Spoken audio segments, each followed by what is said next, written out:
Hey everyone, welcome back to the Michael Lofton Show on Reason and Theology. So the Synod Interim Report has just been released today on a Monday morning, 28 pages long, giving us an update to the 10 study groups commissioned by Pope Francis back in 2023 as part of the synodal process. They are giving us an update on how their 10 different study groups are going. These are study groups on a number of questions, some hot button topics, others not so much so.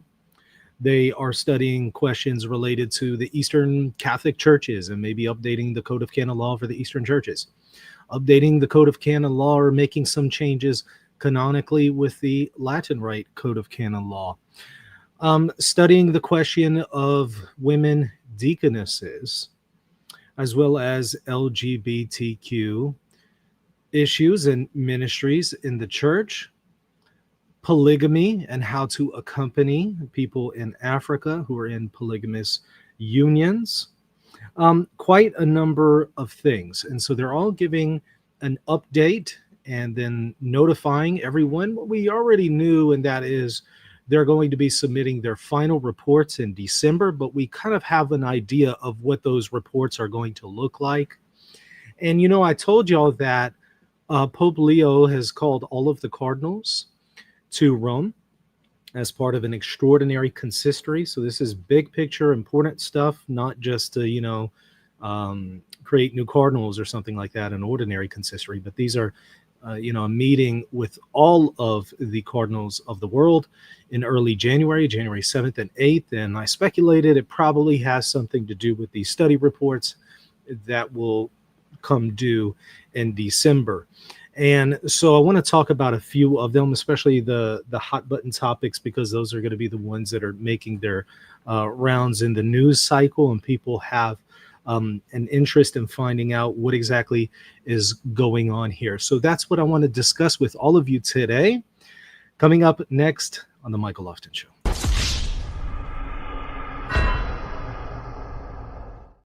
All right. So everybody, hey, hit that like button and hit the subscribe button if you appreciate the content of this channel. I really appreciate each and every one of you, and I would thank you all for your support. And by the way, hit the bell for notification just so you know when I go live. All right, so I'm going to show y'all some snippets from this 28-page interim report, as well as a good overview of it. Let me maybe just give you a quick introduction to what I'm saying, at least on the hot button conversations like LGBT Catholics and questions on inclusion and how to pastorally accompany people who are same-sex attracted, as well as the female diaconate, polygamy, all of that. The big picture here is that the document appears to focus on and calls for a pastoral approach to these conversations, rather than have a one-size-fits-all solution for every region in the world. It appears to want to call for more decentralized regional conversations on these questions to allow local Episcopal conferences to come up with a pastoral plan on how best to accompany persons of same-sex attraction, or people in same-sex unions, or people in polygamous unions, rather than again give a one-size-fits-all solution for the entire church. It wants to see a conversation on the local level, and it wants to see, along with that, the decentralization process continue in the church. That may include some updates to the Code of Canon Law for the authority behind Episcopal conferences. There's some conversation on that. But the big idea is, rather than focus on the doctrine and teaching, let's talk about how to pastorally accompany people in light of the doctrine, but how can we meet people where they're at and pastorally minister to them in a way that fits for each region and might look different for each region, but also in a way that doesn't introduce doctrinal contradictions among the various regions. It's wanting to kind of balance that out. But these are themes that we've been saying for well over a decade: decentralization, pastoral accompaniment. In reality, we have often seen a tension between the doctrine and the discipline, or the doctrine and the pastoral practice. Although those things should not be in tension, we have often seen them in tension with each other, where we'll see some kind of lip service paid to the doctrine, but then we have a pastoral accommodation that in some ways may seemingly undermine the doctrine while simultaneously affirming the doctrine, but saying it's different because this is pastoral practice. We're being pastoral, we're accompanying people. We've kind of seen that tension going on for a while here. And, some may argue that that is still going on in this document, and there's going to be more of a call for that on the regional level. So that's a quick introduction to the conversation of what we're seeing with this. Now, on the question of the female diaconate, it doesn't make any final decisions. What it does is it says, okay, our study group, we're submitting our findings over to the study group that the dicastery for the doctrine of the faith has. If you recall, there's been several dicastery commissions that have been tasked over the last few decades with studying the question of restoring and reviving the female diaconate in the Catholic Church. We've seen some other communities do it. The Alexandrian Patriarch and Eastern Orthodoxy has revived women deaconesses. Some of the Oriental Orthodox already have it. Of course, the Anglicans long ago went to that, right? As well as a couple next steps above that. And there's been a lot of conversation and people wanting to see an introduction of female clerics, at the very least, in the diaconate. So there's been a lot of conversation about this. And so once again, there's been a new study group that was commissioned under Pope Francis to study this by the dicastery for the doctrine of the faith. That's that doctrinal arm of the Pope in the Vatican. And we know that their report is going to be due December 31st. So the dicastery's report and their findings on the question will be due then and submitted before then or at that time. And so what this study group did, the synodal study group did, is they said, rather than publish our own findings, we're just going to submit it to the DDF, the dicastery for the doctrine of the faith, and they'll include our findings along with their own in their own report in December.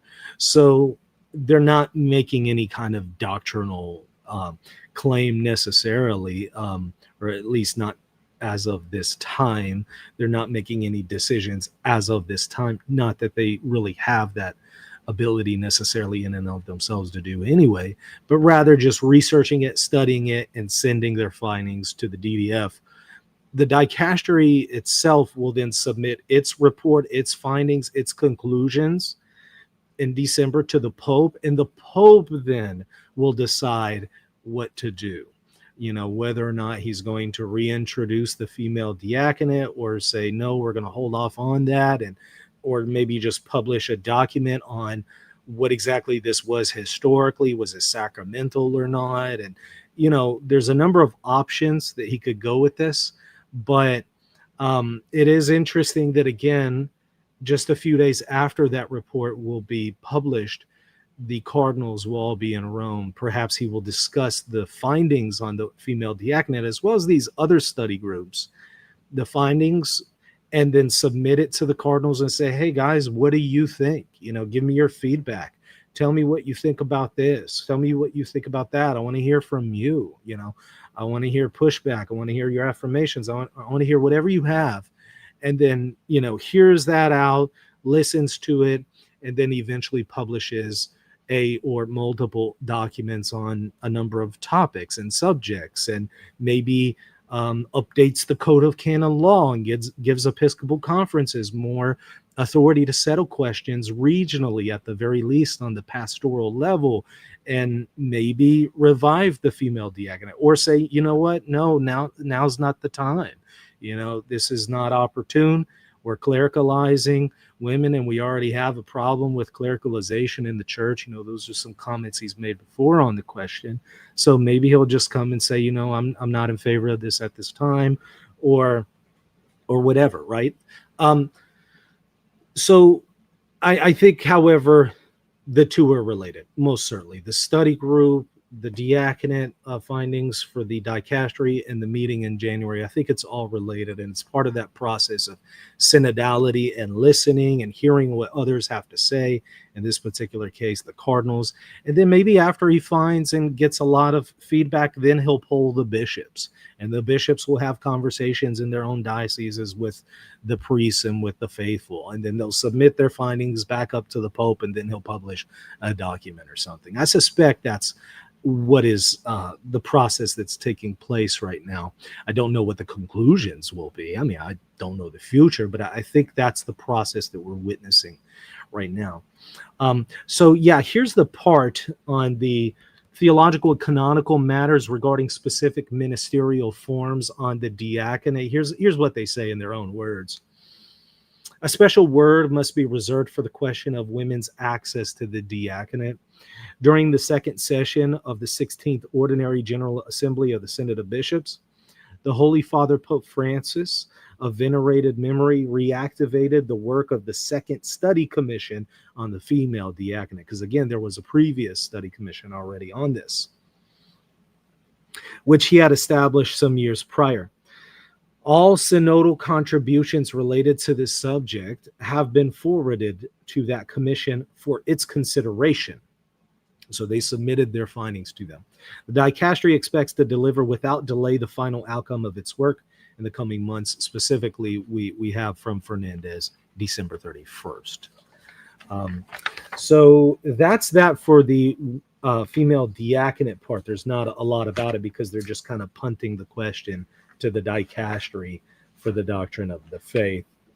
Now, if we go to the other part here on the hot button topics like LGBT conversations, homosexuality, stuff like that, there is a study report here, study group 9, theological criteria and synodal methodologies for shared discernment of controversial, doctrinal, pastoral, and ethical issues.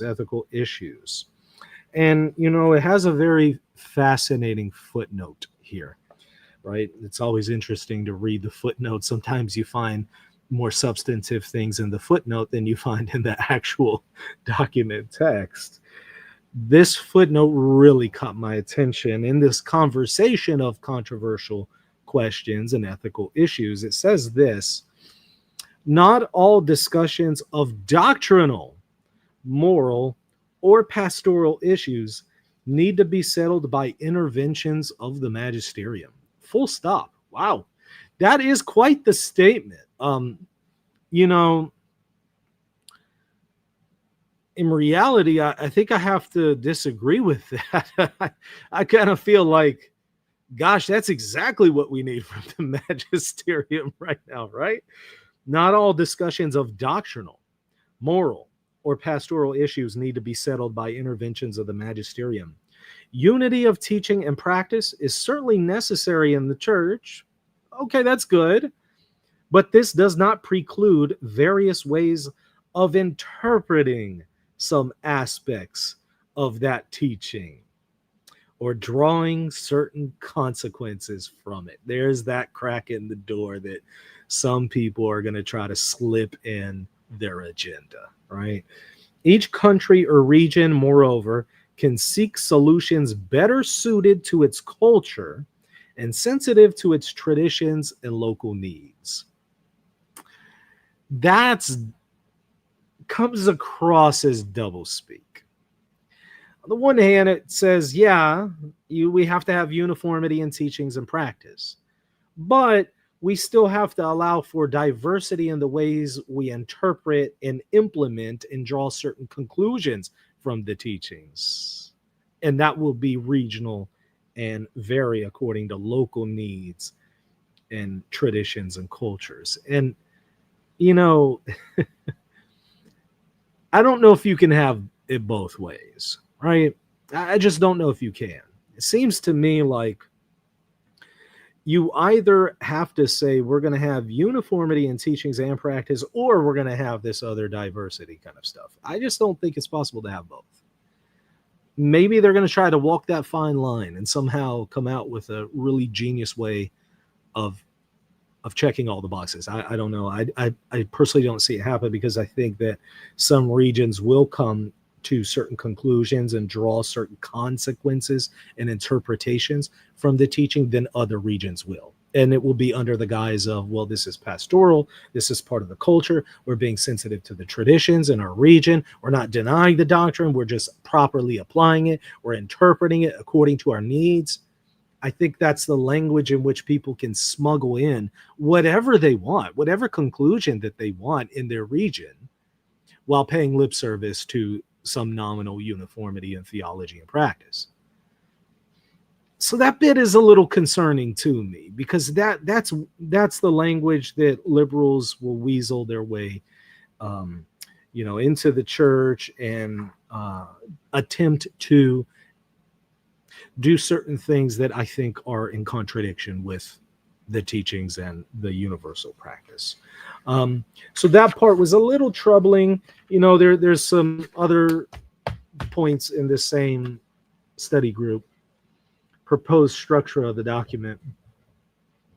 To clarify what the paradigm shift consists of, that in continuity with Vatican II and the new phase of evangelization outlined in Evangelii Gaudium is emerging within the synodal experience. This transformation intimately affects both the theological dimension and the anthropological cultural sphere in a closely interrelated manner. What is all of this talk about? This is fancy ways of describing what we are seeing, and that is what it explicitly says, a paradigm shift. It says there has been a paradigm shift in the post-conciliar period on some of these ethical questions.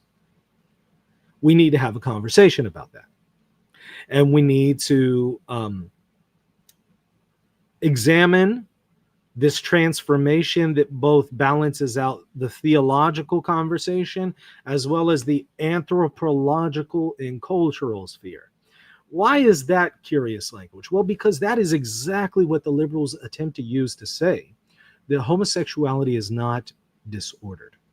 Rather, they'll argue it's an anthropological situation, and from anthropological and cultural and sociological studies, we know that this isn't intrinsically disordered. This is part of the human experience. And so we have to factor that in the conversation with the theological dimension.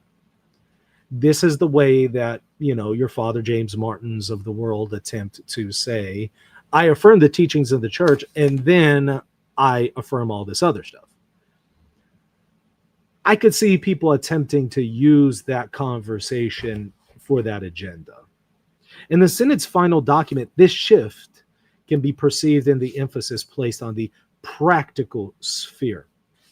And it says, the principle of pastorality may be proposed as an interpretive horizon to express this paradigm shift. How do we account for the fact that there's been a paradigm shift in the post-conciliar period after Vatican II on some of these ethical questions? Well, it says the principle of pastorality is how we do that, which is that conversation about, well, yeah, there's the theology on the one hand, there's the doctrine on the one hand, but then there's the pastoral way in which we implement that theology. And pastoral accompaniment is supposed to be in accord with the theology, right? In practice, a lot of times, the pastoral accompaniment is 100% at odds with the teaching. But when there's a focus on the principle of pastorality, kind of putting that at the top, and then paying a nominal lip service to tradition and scripture and doctrine and theology, what we end up having very often is a massive tension and gap between the two, where the pastoral accompaniment supersedes the doctrine and contradicts the doctrine in many cases. We can already see that with the distribution of communion to Eastern Orthodox, for example, or certain Anglicans, all Old Catholics, and sometimes in rare cases, Protestants, but more so normatively with Eastern Orthodox, no questions asked, no on Rome's part requirements. Any Eastern Orthodox can go into any Catholic church, receive communion, no questions asked. They don't have to check off certain boxes. They don't have to do any. They're entitled to receive communion, and yet they're not in full communion with the Catholic Church. Well, the doctrine is that those who are not in the fullness of the full communion of the church don't share the fullness of the faith, since they deny certain dogmas, and to use maybe archaic and outdated language, in schism. That situation says, okay, persons in that condition should not be receiving communion in a Catholic church, and yet the pastoral practice is give them communion, even though it's at odds with the ecclesiology. So there's here a doctrinal ecclesiology dimension, and then the pastoral disciplinary dimension that aren't entirely coherent. And, Vatican II attempts to talk about that a little bit, about that conversation, as does some other post-conciliar documents, but I don't know if there's been a full resolution in explaining the tension there. But that's a perfect example of how sometimes the pastoral accompaniment can be at odds with and in tension with the doctrine. If you have that with Eastern Orthodox, you can then start to see why we just saw recently, 3 priests confirm a practicing homosexual with his homosexual partner functioning as the spouse. And there was clearly no repentance required for them to convert. Well, you say, well, look, that's contrary to the teachings of the church. Absolutely, precisely, 100%. But it's that idea of we have to accompany people. We have to be pastoral. Even though that pastoral mode is, in this particular case, in that instance, completely at odds with the teaching. Are we going to see more of that, more of an introduction of that, where those things are accepted, not theologically, not doctrinally, not on paper, but rather in practice and in pastoral accompaniment? If that's the case, I don't know what good the doctrine is, as I'll continue to say. At that point, you might as well just get rid of the doctrine. Here's the part that I notice is really making its rounds on Twitter. Some emerging issues, which we find more appropriate to designate thus rather than as controversial, will be addressed in a manner that offers an operational dimension to the proposals advanced. Listen to that. It's deliberately and explicitly saying we want to get away from the question of controversial topics like homosexuality. And rather, we want to frame it as emerging issues. So not controversial issues, emerging issues. I think that shift in framing is to downplay the gravity of the sin. I think that's the entire purpose of this.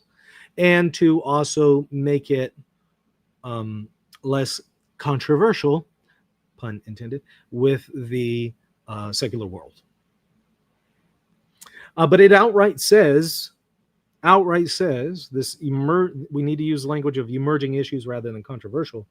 The goal will not be to provide solutions that apply to all cases.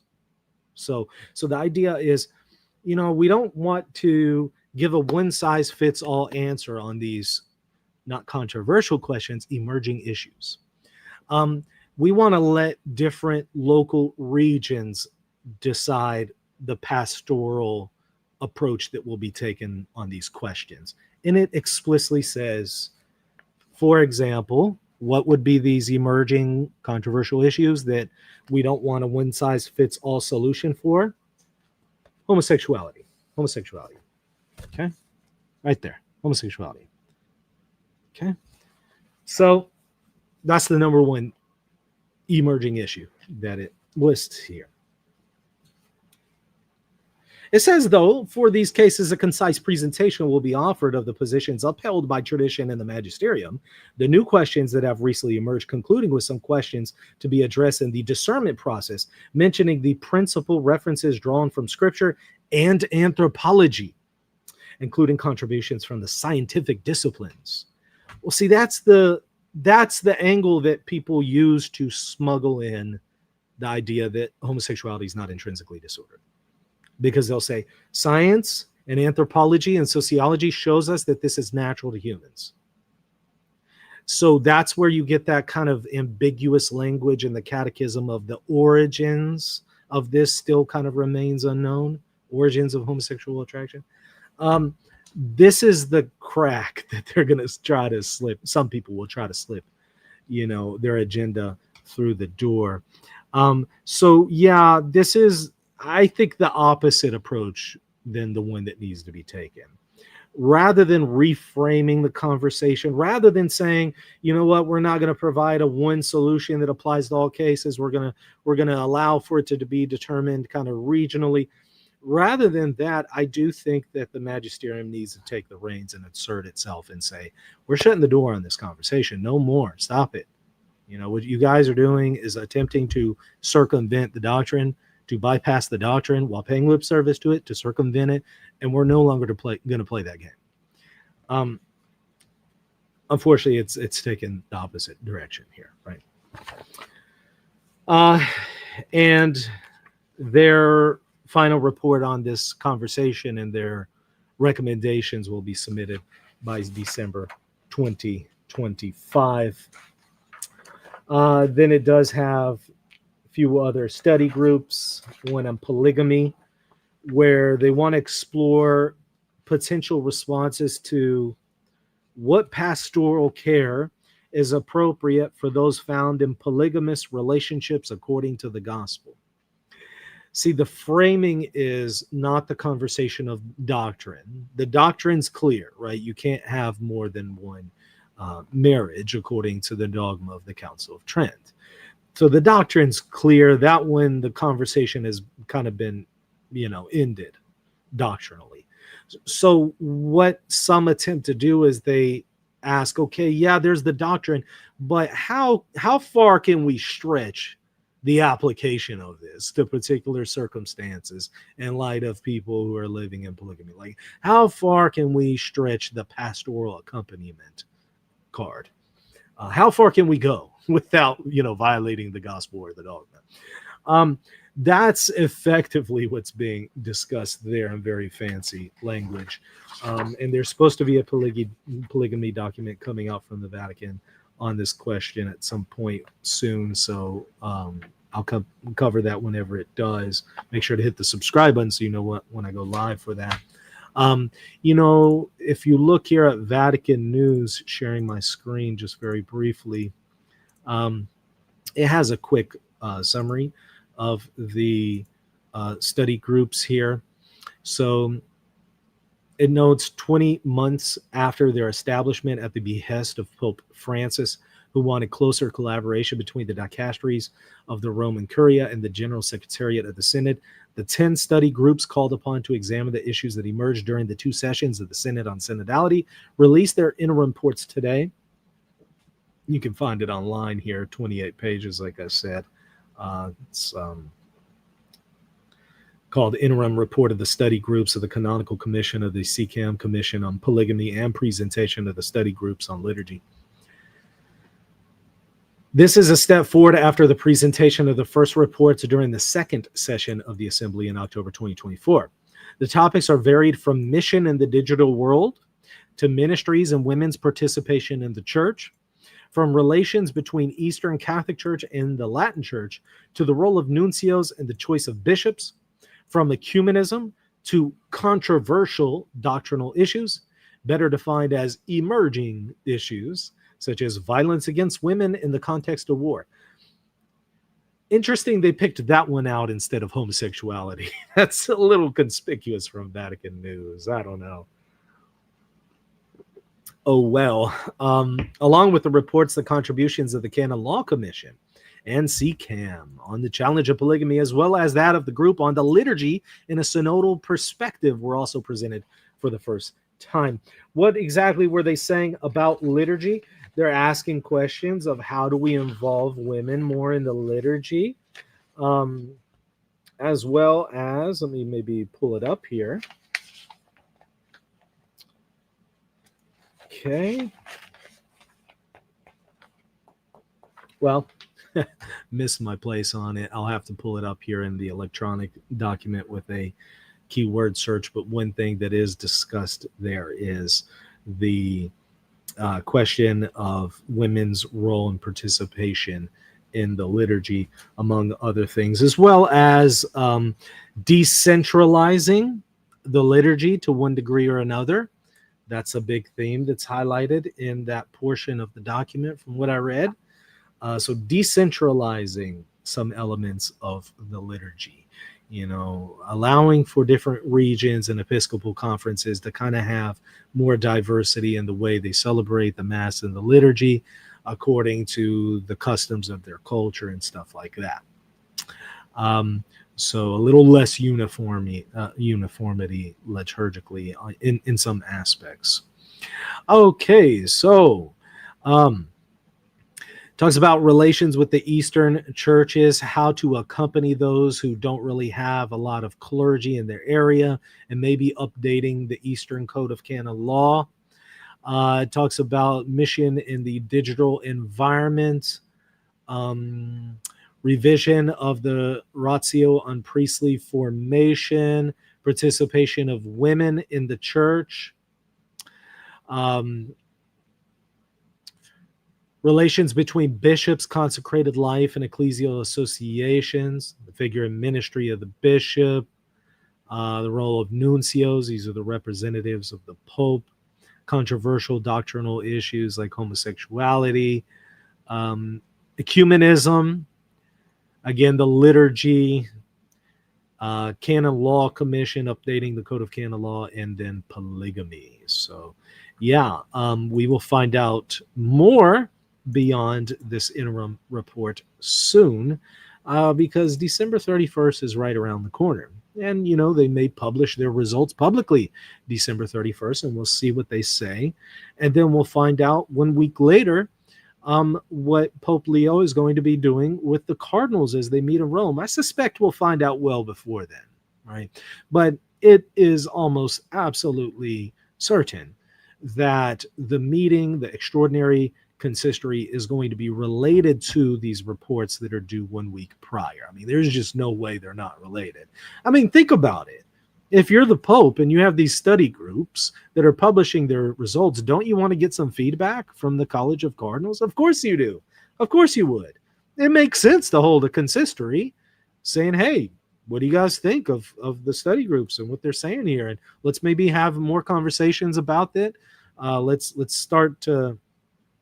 break the ice here, but maybe invite you guys back. I want you all to read it and come back and meet in a month, or, I'm sure that's what, that meeting is going to be about. And I guess we'll find out confirmation soon. Again, I think before these study groups publish their report, I think we'll find out what the agenda is. And as soon as we do, I will certainly let you know. Make sure to hit the like button and hit the subscribe button so you know when I go live with updates. And I do want to remind y'all on the question of the magisterium, that's kind of my forte, my area of expertise, the teaching authority of the church.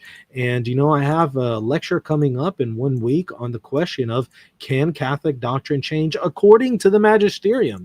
Does the magisterium say that Catholic doctrine can change? Or does it say it's immutable?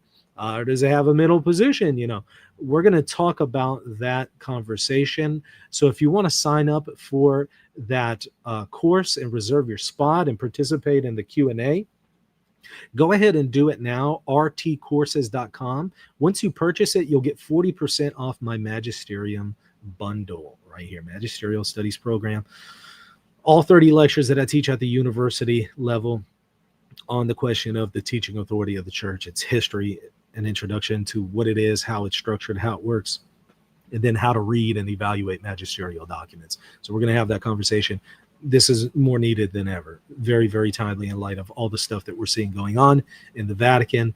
You definitely want to be able to understand what is authoritative, what is not, what can change, what cannot change. Okay, so go and check that out, rtcourses.com. Everybody, again, hit that like button, hit the subscribe button, and stay tuned for more updates. We'll see you later. God bless you all.